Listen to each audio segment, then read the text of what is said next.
Olá, telespectadores e ouvintes da nossa Rede Alesp, mais um programa Ideias e Debates. E hoje eu vou vou bater um papo aqui sobre os direitos humanos para o LGBTQIA+. Já já você vai saber o que quer dizer toda essa sigla. Vou começar agora com o doutor Paulo Ferro, que é advogado, já vai aparecer no seu vídeo. Está aí, doutor Paulo, e a doutora Thaís Jurema, que também é advogada, já está aí no seu vídeo. Tudo bem, doutora? Tudo bem, doutor Paulo? Olá, Sérgio. Prazer estar aqui. Primeiro já vamos lá. Hein, doutora Thaís? Primeiro, não que eu vá dar preferência, né? Claro, a gente sempre dá às mulheres, né? Não tenha dúvidas, né, doutora Thaís? Mas eu quero começar com o doutor Paulo, já para ele falar para a gente, né? Dizer para a gente dessa sigla, né? O que ela significa, né? A LGBTQIA+. Vamos lá. Cumprimentar também a professora Thaís. Prazer estar aqui debatendo esse assunto de tanta importância. A sigla LGBTQIA+, significa lésbicas, gays, bissexuais, transgêneros, queer, que são pessoas que transitam entre os gêneros feminino e masculino, o intersexo, pessoas cujo desenvolvimento sexual corpóreo não se encaixa na forma binária, assexual, e o mais é onde se abriga todas as diversas possibilidades de orientação sexual e identificação de gênero que possam existir. Ela é bem Isso ampla. tudo... Sim, entendi. Não, desculpa te cortar. Pode continuar, doutor. Ela é bem ampla e tem um aspecto bem genérico, esse mais. Ah, tá.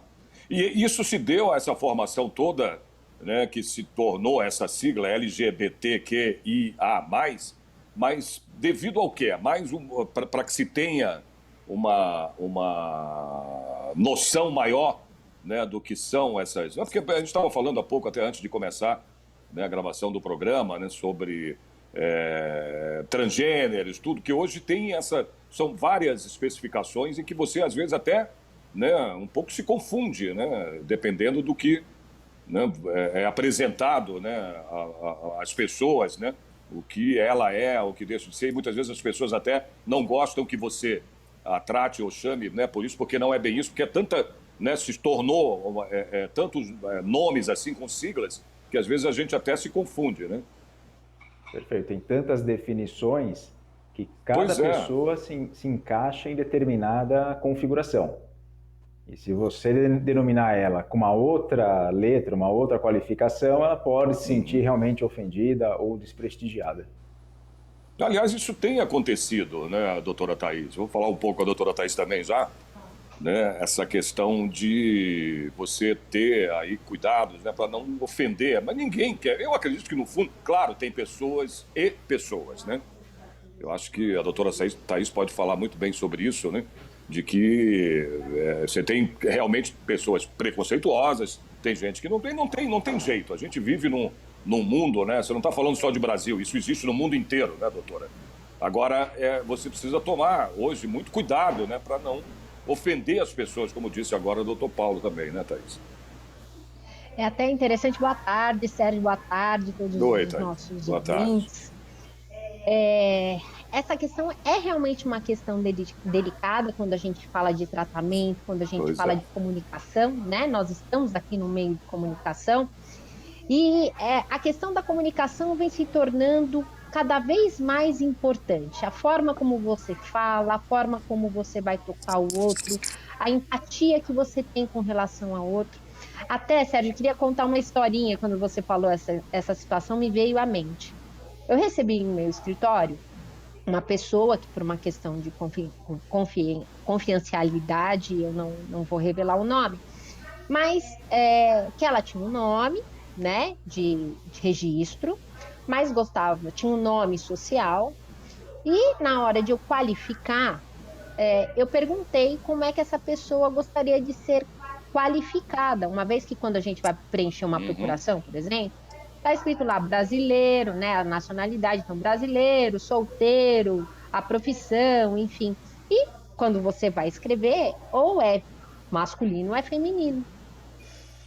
E aí eu perguntei para ela, para essa pessoa, como é que ela se identificava, como ela gostaria que eu colocasse na procuração.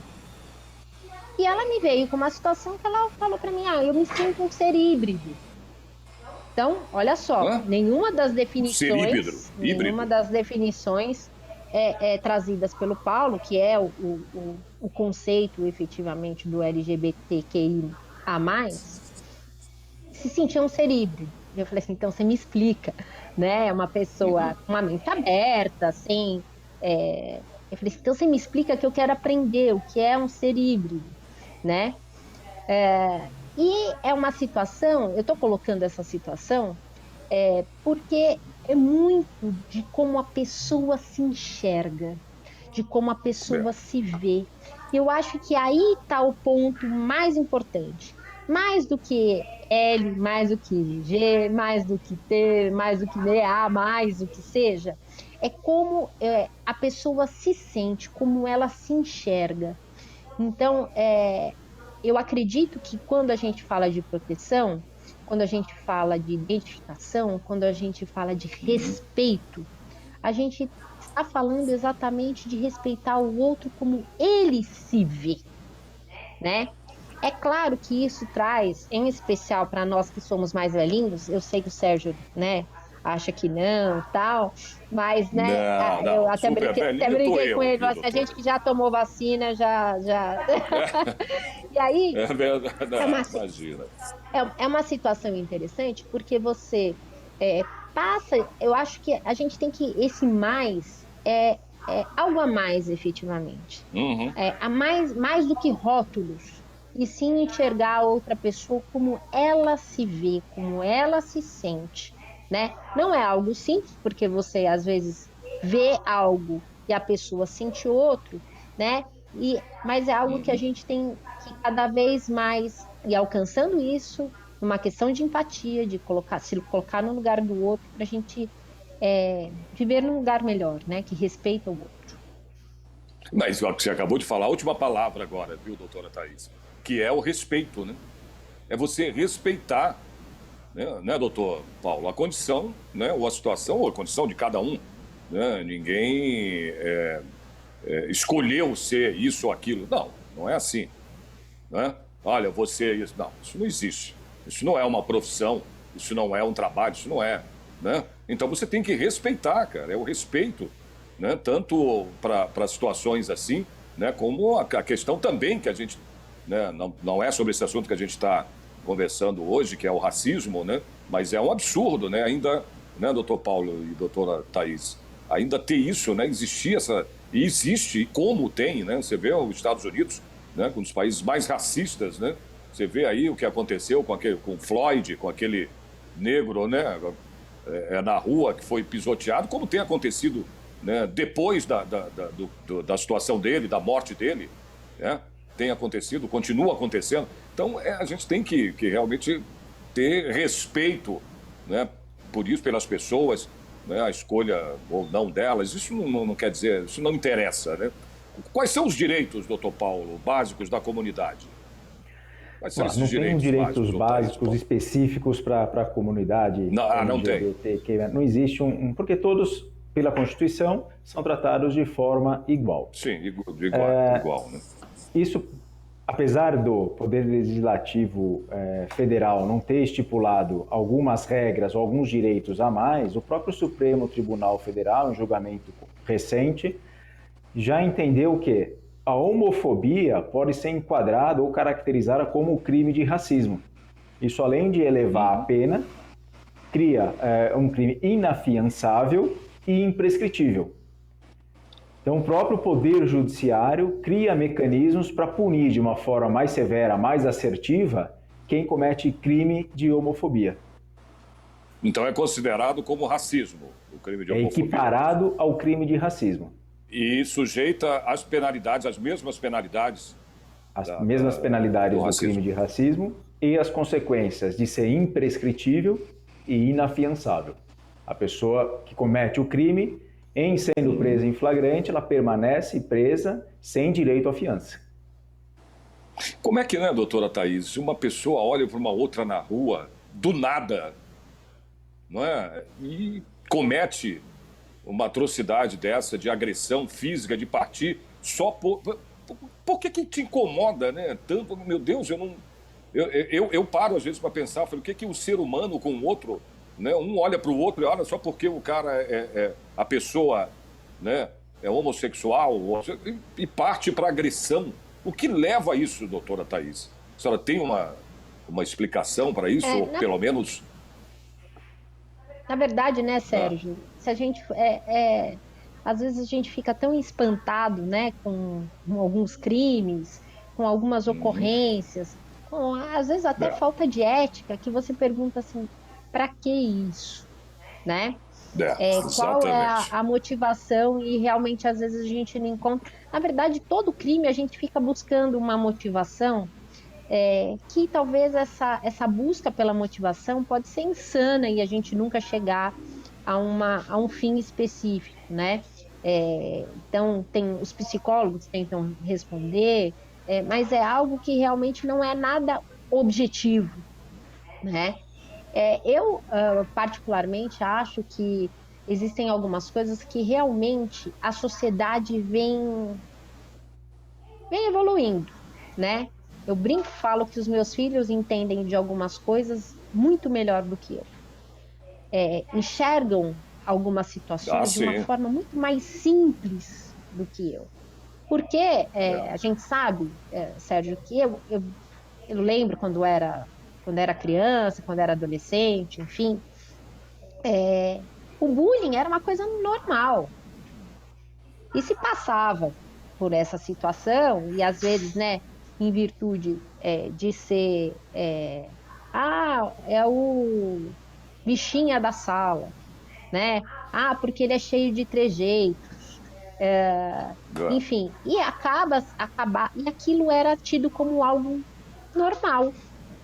Anormal era ser tratado diferente, né? Então eu acredito que até essa forma, na verdade, toda essa busca da categoria não, né, das pessoas de modo geral, porque eu acho que é mais do que meramente emblemático, né? É uma busca de resgate pelo respeito ao ser humano, em primeiro lugar, vem trazendo a sua importância para que haja um outro olhar para o ser humano. Então não importa se o Sérgio usa óculos vermelho ou óculos cor de abóbora ou óculos cor de rosa, né? Então essa questão de titulação do ser humano é realmente algo constrangedor e que merece ser revisto com relação a tratamento, começando dentro de casa, né? Mas aí a senhora comparou, fez uma... Eu não vou te chamar de senhora, que você não... Vou chamar de você, pode? Claro! Né, Paulo? Você só tinha 20 e poucos anos, né? Como o Fábio Júnior canta, né? Pelo amor de Deus, vai chamar de senhora. Não, você, doutora, entendeu? O máximo que eu sei porque a doutora é advogada, mas como pessoa, você, não senhora. Aí você, né, Thaís, estava falando agora de uma comparação, você não tem um motivo, né, doutor Paulo? Mas eu falo do motivo porque muita gente mata por nada, isso é óbvio, né? Mata porque você tem, mata porque você não tem, né? O cara que vai te roubar muitas vezes... E o que eu tenho acompanhado nos casos que a gente presta algum tipo de orientação, o agressor ele nunca está sozinho, ele está inserido num grupo. Sim. Então, ou com aquela falsa sensação de um anonimato, já que ele está no grupo, ou com a vontade de realmente se aparecer, ou se demonstrar para o seu núcleo de sociedade, para o seu meio, ele comete a agressão. Não só a agressão física, como a agressão moral. Então ele xinga, muitas vezes ele parte para a violência.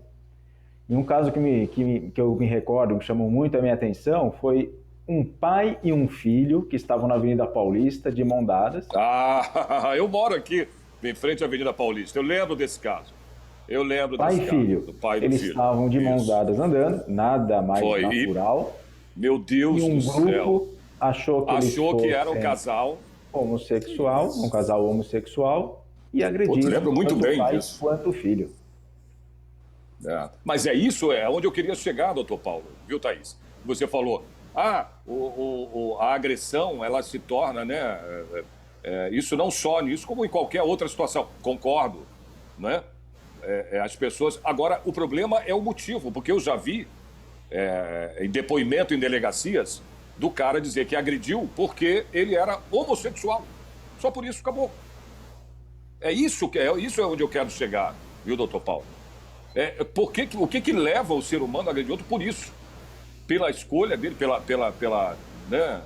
Por ele ser homossexual. Eu já ouvi isso, né? E o cara confessar que ele agrediu o outro porque ele não admitia olhar para o cara por ele ser homossexual, né? Como aconteceu o caso que o senhor acabou de citar, do pai e do filho.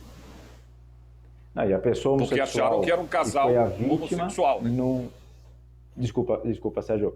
E a pessoa homossexual que foi a vítima não criou nenhuma situação que pudesse constranger, ameaçar ou incomodar o agressor, e a agressão ocorre de uma forma banal e simples. No seu exemplo foi justamente porque era homossexual. Então eu vou e agrido a pessoa. Nada mais sem razão, sem ponderação alguma. Exatamente. Eu estou falando em depoimento do agressor. Não foi que o agressor falou exatamente isso na delegacia. Que ele agrediu. Se legitimando, né? Porque aquilo incomodou. Como se tivesse... Exatamente, doutor. Aí você... É realmente muito triste, né? Você vê isso como ser humano, eu acho. Porque o que eu acho que as pessoas elas confundem um pouco, você tem o direito de pensar diferente, né? Então, assim, o fato de a pessoa... fulano é homossexual, um exemplo. É transexual. O problema é dele, né? Você pode falar, olha, eu não gostaria que o meu filho fosse homossexual, na sua cabeça, tá certo? Desde que não ofenda o outro. Você pode pensar, é até interessante, né? Lá na Constituição Federal está a liberdade de pensamento, né? Você tem o direito de pensar do jeito que você quiser, né? Brinco até, falo que você pode ter as maiores fantasias do mundo, né? Imaginar que você é, inclusive, uma águia, né? Sim. Você pode pensar do jeito que você quiser. Pensar, ninguém vai restringir o seu pensamento. Desde que esse pensamento não seja verbalizado com o intuito de atingir o outro. Porque isso acaba sendo um abuso do direito. Então, é até interessante que a gente fala muito em liberdades, né? E aí a gente cai naquela historinha, né? A minha liberdade, o meu direito vai até onde começa o direito do outro. Isso que a gente tem que pensar. É uma coisa muito simples, né? Será que eu gostaria que fizessem isso comigo? Será que eu levaria numa boa, né? E até interessante porque antes você via, era uma questão de 2 homens, né? Eu fico me imaginando andando com a minha filha de mão dada e acontecer uma atrocidade dessa. Eu ando com a minha filha de mão dada, né? Então, assim, são coisas, aberrações que realmente devem ser punidas, e eu acho que punidas de forma exemplar para falar, olha, aqui não, aqui ultrapassou o limite. Se você é contra, tudo bem, mas respeita o outro, né? Então, eu acho que com essa conversa entre o direito de um e o direito do outro, que precisa melhor ser ajustado. É verdade. Bom, vamos continuar falando aqui, mas voltar aqui aos direitos, né, da comunidade da LGBTQIA+. Existe diferença, doutores, entre união civil, né, e homoafetiva? Existe alguma diferença? Existe. A senhora me permite, professora Thaís? A diferença é que a união civil ela se equipara à união estável. E a união estável é definida como uma relação pública, contínua e duradoura, com o intuito de constituir família. Já a relação do casamento homoafetivo, apesar da legislação brasileira não prever o casamento de pessoas do mesmo sexo, ela foi amparada por decisão do Supremo Tribunal Federal, que possibilitou que casais do mesmo sexo contraíssem o matrimônio, casassem-se, independente de autorização judicial. Tanto que o Conselho Nacional de Justiça editou uma resolução determinando que todos os cartórios no país todo realizassem ou permitissem a realização desse casamento, desse ato, independente do oficial exigir uma autorização, oficial do cartório exigir uma autorização prévia pelo Poder Judiciário. Até só para deixar bem claro, então, o fato de casais, de pessoas casarem, ser do mesmo sexo ou não, hoje é a mesma coisa. Tem os mesmos direitos. Homossexuais, heterossexuais, transexuais têm os mesmos direitos. O que o Paulo falou é que há uma pequena diferença entre o casamento e a união estável, né? O casamento tem formalidades legais, né? Tem formalidades legais, tem impedimentos, enfim.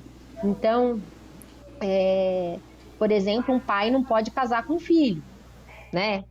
Para a gente deixar uma coisa bem, bem clara, né? Dependendo se o viúvo, se não foi feita a partilha de bens, não pode casar em regime de comunhão universal de bens, tem que ser de separação obrigatória de bens. Por quê? Existem algumas peculiaridades com relação ao casamento.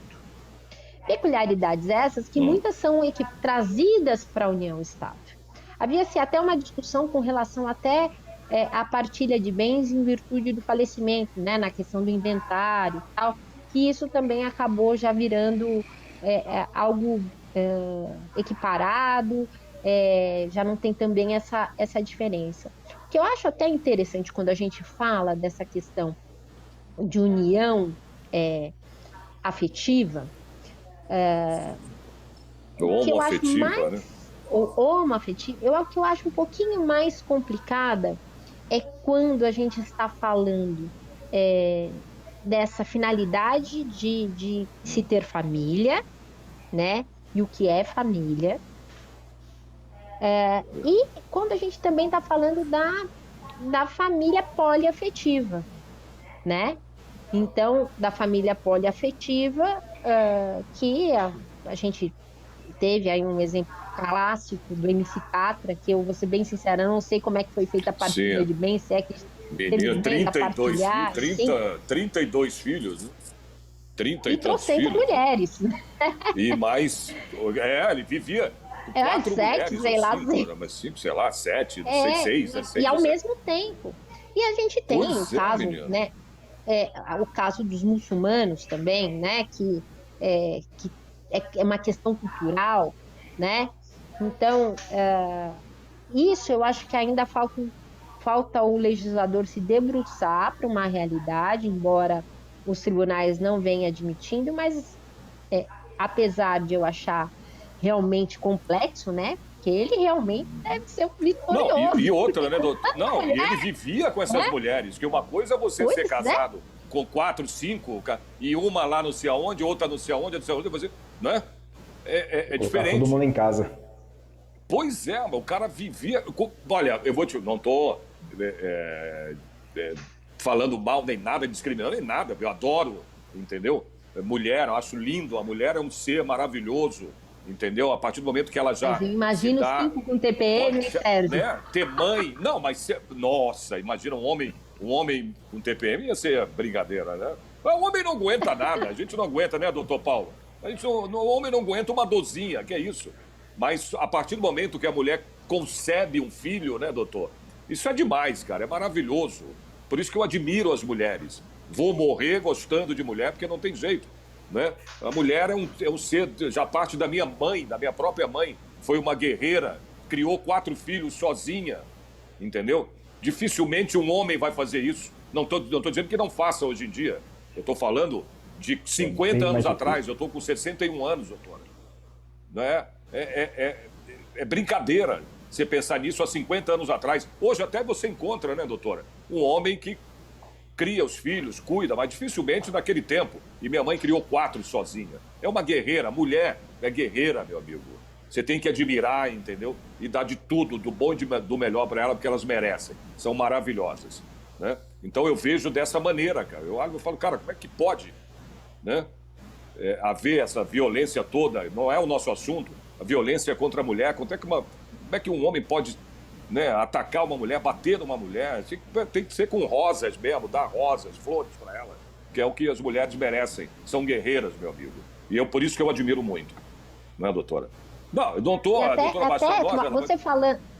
Você falando dessa questão de perseguir e tal, a gente tem, né, há pouquíssimo tempo na história, transexuais eleitas vereadoras, né?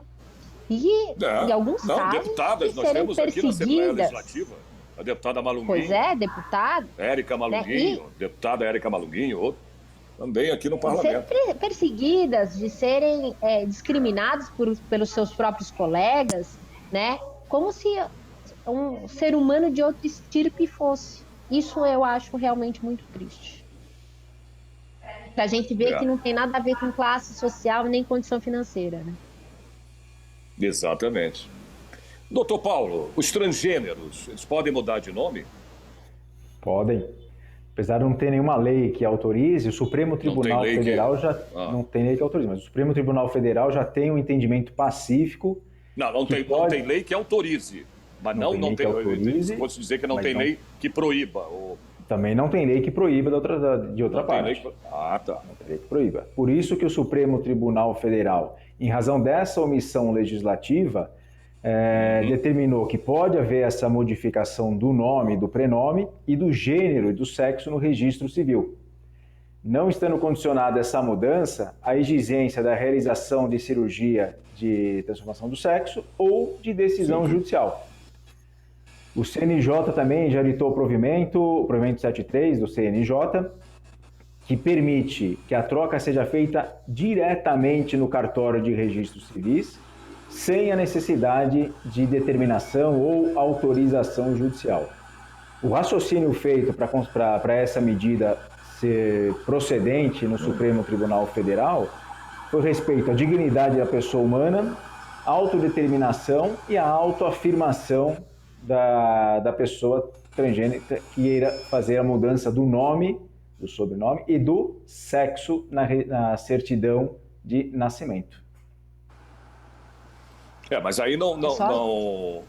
Oi, pode falar, Thaís, pode falar. Não, é só importante observar que como na mudança de nome, por exemplo, vamos imaginar que você tem um nome que te causa constrangimento, né? Então, eu ia falar disso, viu? Eu não vou nem falar do Jeremias, você não fica bravo. Pois é. Não é? Olha aí, é um exemplo. Não é. Não, o dele é nosso não causa tanto constrangimento assim. Tanto constrangimento. Imagina. Então, vamos imaginar que você tem um nome que existem até alguns bem absurdos, né? Que realmente... Não, demais, né? Que você aqueles fala, juntados, né? Com o nome do pai e da mãe, lá no Nordeste, meu amigo, fica uma coisa tão... Assusta. Tem uns nomes que juntam o primeiro nome do pai com o primeiro nome da mãe, cara, lá no Nordeste, vira uma... Fala, meu Deus do céu. Até Walt Disney, né? Eu lembro quando eu estava na faculdade, o professor trouxe um caso específico, um caso verdadeiro, que a pessoa chamava 1, 2, 3 da Silva 4. Então, são coisas realmente absurdas. E aí, nessa situação, o Código Civil ele vem trazendo a possibilidade de mudança de nome. Procedimentalmente, então, você tem um processinho para isso. Hoje, de acordo com essa resolução citada pelo Paulo, você faz isso direto no cartório. Mas você vai ter que provar que esse nome não é para causar prejuízo para terceiro. Então, por exemplo, se você tem restrições no seu nome, né? Isso pode... você está mudando de nome, de fato, para poder não se sentir menosprezado socialmente ou porque você quer lesar uma outra pessoa, né? Então, mas você só pode mudar... Desculpa, doutora Thaís. Desculpa, mas você só pode mudar o nome depois da maioridade ou não? Você pode mudar antes, não tem problema, ou só depois dos 18 anos? Como é que é isso? Você tem uma idade X? Eu digo da pessoa por si só, né, querer ela ter condições e autoridade para poder mudar o nome dela. Ela só vai poder mudar por si só depois que completar a maioridade ou ser emancipada civilmente com 16 anos, né? Aí tem os critérios para emancipação. Então, ela por si só consegue ir lá pessoalmente, sozinha, né, para fazer esse procedimento de mudança de nome quando ela for civilmente capaz. Então, a partir dos 18 anos ou se ela for emancipada. Independentemente de ser o nome, mudar o nome que tem de homem para mulher, Maria caso, para João ou de João para Maria, por exemplo. Tanto faz. Tanto faz. Não, independe de ser homossexual ou não, de ser, né, de querer mudar o nome. Nome vexatório. Isso. Sim. Ah, tá. Tanto faz. Não é brincadeira, não. A gente fala assim, mas é complicado isso aí, né? Você ter... se orienta bastante que a pessoa passe por um tratamento psicológico, porque por mais que possa parecer banal, né, até para a pessoa, é importante que ela se identifique com aquilo, né? Você vê até o caso de até com relação a essa mudança de sexo também, né? Mas que você está falando, a gente está falando, só para o telespectador entender melhor, Thaís, a gente está falando aqui, né, a gente deu um exemplo de nomes, mas na realidade a situação aqui é mudar o nome, né, do José para Maria, né? Uhum. Aí a gente fala, eu não sei, a senhora está falando da situação até de afetar isso psicologicamente, de procurar uma ajuda, né, que pode afetar, né, o psicológico da pessoa, né? Isso que a senhora, eu entendo que é isso que a senhora está falando, né, em relação a essa mudança de nome, né, do nome de homem para mulher. É isso que você está falando. Porque né? é como a pessoa se enxerga, né? Isso eu acho que é mais complicado, importante. né? Você sair de um nome, né? Você nasceu homem, né? E de repente, depois de um tempo, você se descobriu, né, que não era isso, você veio num corpo, como dizem muita gente, num corpo errado, né, doutor Paulo, também, né? Muita gente fala isso tudo, e de repente você ter essa mudança, isso também deve realmente afetar muito, né, a cabeça das pessoas, sem dúvida nenhuma. Porque isso é tem fato. Um impacto social muito grande. No trabalho, na escola, na universidade, enfim, isso impacta de uma forma direta. Imagina, num semestre para o outro, muda a lista de presença, a pessoa que era do gênero masculino agora é chamada do gênero feminino. Doutora Thaís. Sabe, Paulo, que vou até mandar beijo aqui para a professora Cláudia. A professora Cláudia me deu a oportunidade de rever um na verdade, ex-aluna hoje, né? Que era ex-aluno, era aluno, né? Era aluno, tinha um nome masculino, e ela trouxe aqui no escritório, essa pessoa já com nome feminino, né? O que eu senti, vou ser bem sincera, é que antes ele era uma pessoa apagada. Inclusive, mal olhava a pessoa nos olhos. Pois é. Mudou, assim, veementemente. Foi uma mudança radical, o brilho no olhar da pessoa, a alegria. Eu falei assim, mas me fala qual é o seu nome agora, né? Alegria, ele falou assim, não, eu sempre me senti com este nome. Então, assim, é muito interessante como isso, né, tem um impacto na vida da pessoa, de ela ver as pessoas o identificando com essa mesma pessoa se auto-identificava. E, às vezes, essa pessoa me confiou essa situação de que ele não conseguia, era uma coisa difícil, porque ele também não se aceitava enquanto mulher. Então, por mais que as pessoas achem que é uma transição fácil, né, não é, né? Não é. A gente tem casos de famosos, inclusive, né, que realmente vem nessa mudança uma grande libertação. É. E há um erro muito grande, não sei se, claro, eu acredito que vocês concordem comigo, os dois, né? Que muita gente fala, fulano virou. Não, ninguém vira, né? Porque quer homossexual, certo? Isso não existe. Perfeito. É uma Não é conotação que nem vem bem vira nem antes opta, daquele né? momento. Pois é. Realmente. Nem a opção sexual, né? Como muitos falavam, a opção sexual. Não, Né? tanto aí o exemplo que a doutora Thaís acabou de dar, né? Diz que era um garoto triste, frustrado, né? Completamente. E de repente, quando se descobriu, realmente virou. Né? Porque não era. Ele infelizmente, né, nasceu num corpo, né, de homem, mas não era homem, não adianta. Não é que ele virou, né, homossexual. Isso não existe, gente. Muita gente confunde isso. Fulano aí, tá vendo? Olha aí, ó, virou homossexual, virou viado, virou bicho. Não. Virou, não sei o que. Isso não existe, gente. Há uma grande diferença disso aí, né? Você vê que esse exemplo que a doutora deu, né, doutor Paulo, bate exatamente com isso. Olha como é que a pessoa mudou completamente, né? Quando realmente ela saiu daquele corpo que não era... mas nasceu com o corpo de homem, né? Mas não era para ser homem, era para ser mulher.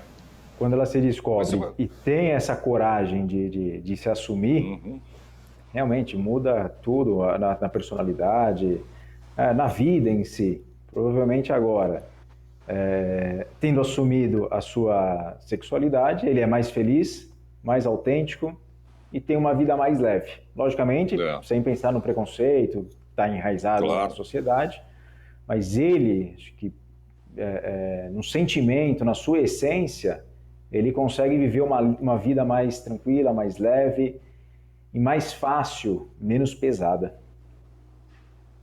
Os homossexuais, eles podem ser deserdados pela sua orientação sexual?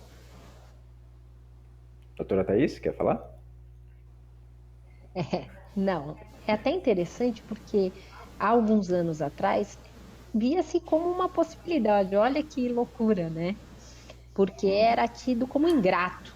Olha que mudança, né? E que absurdo, na verdade. Né?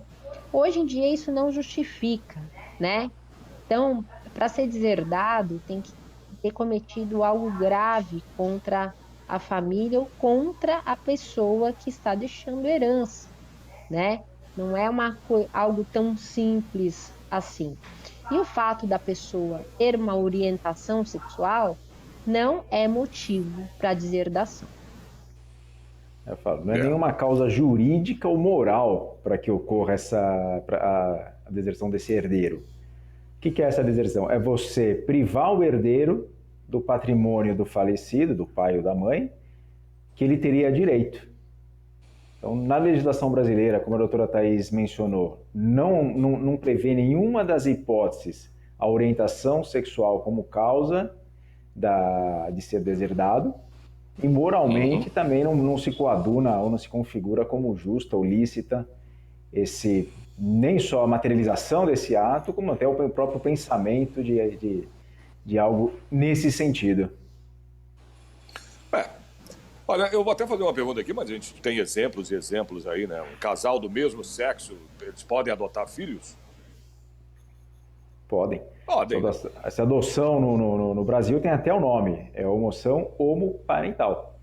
Eles se enquadram na mesma regra das pessoas heterossexuais, quais sejam. Tem que ser maior de 18 anos, não pode ser irmão do adotante. Quando essa adoção é conjunta, as pessoas precisam efetivamente serem casadas ou viverem em união estável. Não posso simplesmente estar namorando e querer adotar. Eu preciso ter um vínculo maior juntamente com a pessoa a quem eu a adotarei. Então, ou casamento, aquele primeiro casamento homoafetivo, como nós falamos no começo, o relacionamento homoafetivo, que se equipara ao casamento civil, ou união estável. A criança a ser adotada tem que ter uma diferença de idade de 16 anos, da criança a ser adotada e do adotante, E o procedimento segue o mesmo rito de adoção para heterossexuais. Faz-se o requerimento na vara da infância e juventude, passa-se por todo o trâmite, as entrevistas psicossociais, e aí tem, dependendo do prazo, dependendo da comarca, a adoção afetiva. E o filho que é adotado tem os mesmos direitos dos filhos, se for o caso, dos filhos legítimos, tanto em questões patrimoniais como em questões previdenciárias. Uhum. Que eu ia até dar o exemplo agora daquele ator, comediante que morreu, né? O Paulo, esqueci o sobrenome dele, o comediante, que era casado, tudo com um cara, com 2 filhinhos, pô, que a gente fica triste demais, né? Que teriam aí, e vão ter com certeza um futuro pela frente aí, eles adotaram, fizeram, eu não sei como é que foi, eu sei que eles tinham tem dois filhinhos, 2 crianças, 2 meninos pequenininhos, né? E esse ator, esse comediante morreu e deixou o companheiro dele com as 2 crianças, mas é uma situação mais diferente porque tem condições, tem toda uma situação, né? Agora, eu estou falando isso porque eu queria chegar no seguinte ponto, doutor. Existe dentro da lei, na própria lei, né, legislação em relação à adoção de casais homossexuais, até eu vou falar mesmo, tá? Pela palavra, pelo preconceito, porque são 2 homens ou são 2 mulheres. Isso existe? Fale a verdade, doutor, existe alguma não há nenhuma dificuldade? Restrição legal. Nenhuma restrição legal. Nenhuma restrição. Nenhuma restrição legal. O que pode ocorrer é para essa criança, atualmente em idade escolar, ela sofreu um preconceito, sofreu uma discriminação, como a doutora Thaís falou no começo, o bullying. Como que os colegas de escola tratarão, a receberão? Isso talvez sim seja algo a se ponderar. Mas para a questão interna, para a questão da família, não há óbice algum essa adoção, nem pelo judiciário. Porque de repente você chega, você pega um juiz que vai fazer essa transição, mas aquele juiz, né, que é moral, tem aquela coisa, né, mais conservador. Antiga, é conservadora, obrigado, a palavra que eu estava querendo achar era essa, doutor, conservadora. Para adotar tem que ser um casal, um homem e uma mulher, a mãe e o pai. Isso não acontece hoje em dia? Não. Falar que 100% não acontece, nós seríamos teria uma hipocrisia, mas o que pesa mesmo na parte da adoção são as entrevistas psicossociais. Com as psicólogas, assistentes sociais, isso tudo determinado pelo Poder Judiciário. Um caso ou outro, de forma esporádica, pode ocorrer. Sim. Mas aí o juiz vai decidir de forma embasada nesses autos. Doutora Thaís, uma pessoa transgênero pode usar banheiro destinado ao sexo aí, com o qual se identifica ou não? Porque muita gente, isso acontece, né? Isso aí a gente vê aí direto. Pode? Vou só voltar um pouquinho. Vou só voltar um pouquinho. A gente falou da questão. Não, pode voltar. De deserdar, do pai deserdar o filho, da mãe deserdar o filho, mas também tem a possibilidade do contrário, né? Porque se o filho não tiver filhos, a herança vai para os pais, né? E se esse pai se declara homossexual, também não é motivação para o filho deserdar o próprio pai, né? Então, boa, isso aí, também bom tem saber esse disso. outro lado, né? Tá. E aí, com relação à questão da utilização do banheiro, ainda bem polêmico, né? Ainda bem polêmico. Exatamente, Tem pessoas que acham que tem que ter um terceiro banheiro, né?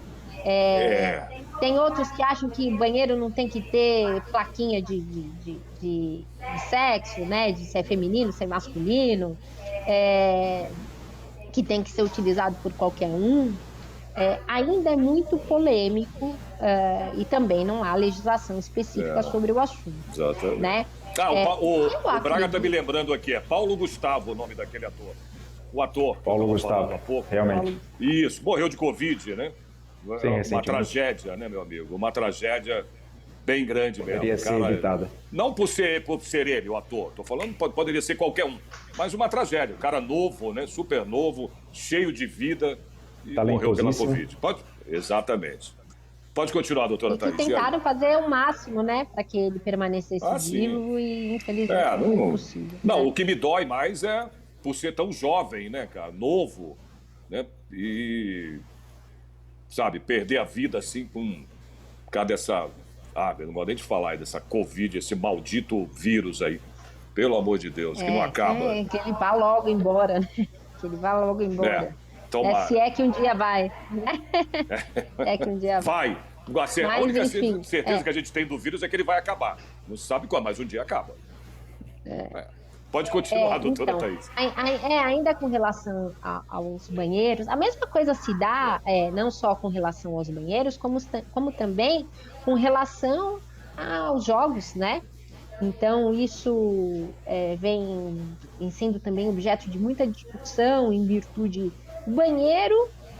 Se a pessoa se sente mulher, eu não vejo por que não utilizar o mesmo banheiro, né? Se ela se sente homem, também não vejo por que não utilizar o banheiro masculino. Acho que é uma discussão sem grandes lastros, né? Apesar de ter casos aí, inclusive, que percorreu a imprensa de situações vexatórias, que as pessoas foram humilhadas por terem entrado em banheiros onde elas se identificavam, né?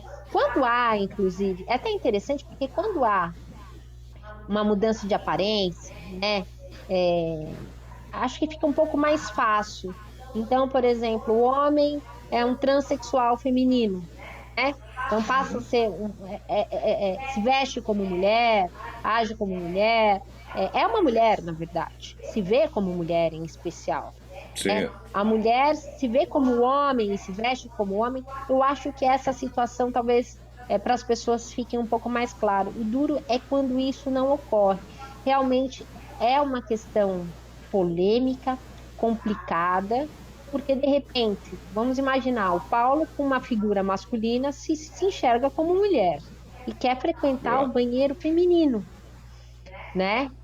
Eu tô vendo no Paulo um homem, embora ele se sinta mulher. É realmente muito complexo, não é algo fácil de tratar. Exatamente. É um assunto muito polêmico. Até para os nossos legisladores. E ainda mais num país que a gente vive, que é um país machista, né? Essa também é a grande verdade. Está enraizado esse preconceito na sociedade. Essa questão é interessante. Eu vi uma decisão recentemente de uma pessoa que ela entrou na Justiça do Trabalho contra a empresa, porque a empresa não deixava ela usar o banheiro conforme o gênero que ela se identificava. E aí, na Justiça do Trabalho, ela ganhou uma indenização porque a empresa não inseriu ela no contexto desse trabalho, no ambiente laboral. Então, ela era o quê? Ela era... Ela era o quê? Ela era homossexual? Homem, ela era homem?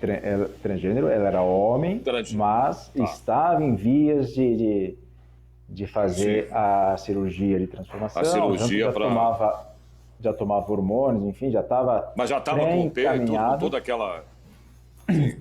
Já, mas a empresa. Pior, a empresa tomou essa decisão porque os funcionários fizeram um abaixo-assinado onde não queriam que ela entrasse no banheiro do gênero que a pessoa se identificava. O que a empresa fez? Disponibilizou um banheiro de cadeirante, como se fosse unissex. Aí ela entrou com uma reclamação trabalhista, o juiz de primeiro grau deu ganho de causa a ela. Por quê? A empresa deveria, primeiro, conscientizar os demais trabalhadores da situação e não simplesmente disponibilizar um banheiro unissex para ela. E aí o juiz determinou ainda um pagamento de um valor a título de dano moral. E aí uma indenização ainda, né? Mas é o que eu estava falando agora, acabei de falar. Nós vivemos, né, doutora Thaís, num país machista, velho. Essa é a verdade. Então é complicado isso, né? Olha, gente, a gente está chegando aqui ao final do programa. Infelizmente, tinha assunto aqui para a gente falar por mais 1 hora. Mas, infelizmente, o Braga já me avisou aqui que estamos chegando aqui já no final mesmo. Eu queria que vocês fizessem aí, doutora Thaís, doutor Paulo, as considerações de vocês para a gente encerrar, tá bom? Doutora, começar pelas mulheres, né, doutor Paulo? Primeiro as mulheres, as damas, doutora Thaís. Primeiro, eu quero agradecer muito, né? É sempre muito bom elucidar as pessoas sobre alguns temas que, embora estejam sempre na mídia, precisam ainda de mais conhecimento. E a mensagem que eu gostaria de deixar é que a gente possa ter empatia, seja para pessoas com orientações sexuais diferentes das nossas, seja com relação à cor da pele, a vontades, né? Então, é muito importante que a gente tenha empatia, que a gente possa se colocar no lugar do outro. O Sérgio bem lembrou que nós vivemos, infelizmente, ainda numa situação pandêmica, e que eu acho que é a oportunidade de nós sermos seres humanos melhores. Como? Respeitando o outro. É isso Obrigado, aí, viu, Sérgio? parabéns. Falou tudo, doutora. Imagina, eu que agradeço. Doutor Paulo. Vamos lá, além dessa empatia, o importante é a gente perder o preconceito. Na sociedade brasileira, além do machismo, e está muito arraigado também a questão da religião. Então, na questão dos homossexuais, a gente precisa ter a empatia, o respeito à dignidade da pessoa, porque o respeito ele cabe em toda e qualquer situação. E isso é importante. Infelizmente, algumas famílias mais antigas, mais tradicionais, não veem com bons olhos essa questão da relação afetiva entre os filhos, e isso começa a criar situações de conflito. Então a gente precisa ter a empatia, que a professora Thaís falou, mas essa tolerância na nossa vida. Queria agradecer, finalmente, Sérgio, o convite. Imagina, a gente que agradece. Pelo programa e poder participar de um debate como esse, com pessoas do gabarito seu, da professora Thaís, me enaltece, me alegra. Queria desejar a todos que fiquem em paz, fiquem bem, que é importante nesse momento. Obrigado, doutor Paulo. Obrigado, doutora Thaís. Até uma próxima vez. Com certeza vai haver e eu vou chamar vocês dois para a gente fazer um outro programa aqui. Tá bom? Tchau. Agradeço. Abraço um forte abraço. Até logo. Pois é, pessoal. Esse foi mais um programa Ideias e Debates. Espero vocês, então, lá no próximo programa, ok? Até.